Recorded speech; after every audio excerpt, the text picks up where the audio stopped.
नमस्कार प्यारे विद्यार्थियों, आप सभी का स्वागत करते हैं कमाल की पाठशाला में। आज का हमारा जो टॉपिक है वो है भिन्न और भिन्नों पे आधारित मूलभूत संक्रियाओं के बारे में।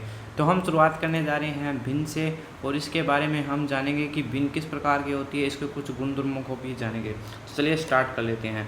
मान लीजिए मैंने एक संख्या ली जिसको मैंने कहा कि इसको a भाग b करना है। तो अब अगर हम इसको भिन्न के रूप में लिखना चाहें तो किस प्रकार से लिख सकते हैं।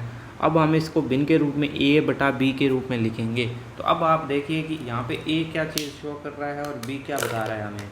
तो यहाँ पे जो a है यानी कि a जो है वो हमारे पास नोट कर रहा है कि ये जो संख्या है वो है अंश की संख्या, और जो b है वो हमें बता रहा है कि ये जो संख्या है वो है हर की संख्या। यानी कि इसको हम अंश कह सकते हैं, इसको हम हर कह सकते हैं।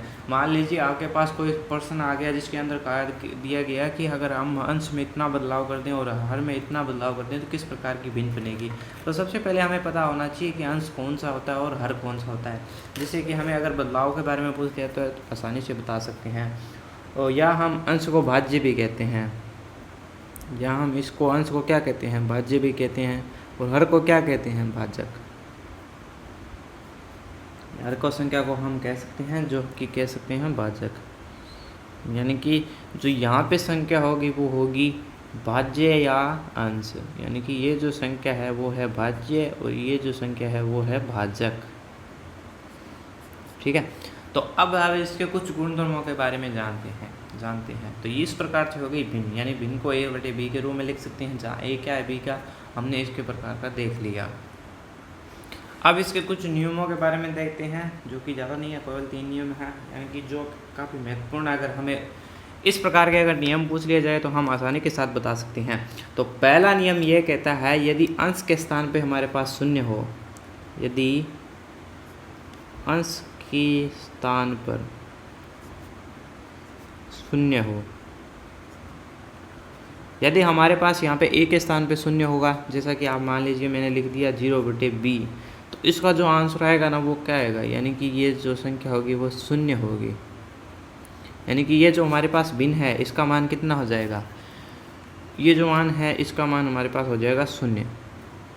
ठीक है, पहला नियम ये हमारे पास ये है। दूसरी शर्त कहती है अगर हर का मान शून्य हो, हर के स्थान पर शून्य हो, यानी कि जो a बटे b था, यानी कि इसके जगह अगर शून्य होगा, यानी कि स्थान पर शून्य हो,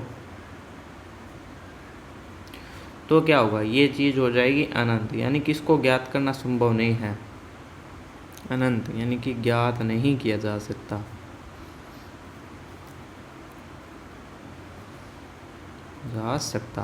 यानी कि अगर हमारे पास हर के स्थान पे शून्य हो तो हम इस चीज़ को ज्ञात नहीं कर सकते। यानी कि इन्फिनिटी यानी कि अनंत तक चलता जाएगा, ये चीज़ जो चीज़ है वो अनंत हो जाएगी।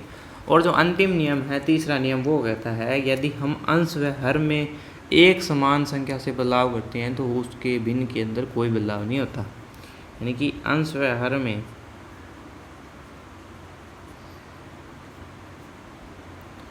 समान संख्या से गुणा करने पर कोई बदलाव नहीं होता। यानी कि अगर हम अंश व हर में कोई संख्या को गुणा कर देते हैं तो उसमें कोई बदलाव नहीं होगा। जिस प्रकार आप देखिए मेरे पास मान लीजिए 2/5 है, अगर मैं इसको 10 × 10 से गुणा कर देता हूँ तो इसमें जो आएगा वो आएगा 20/50।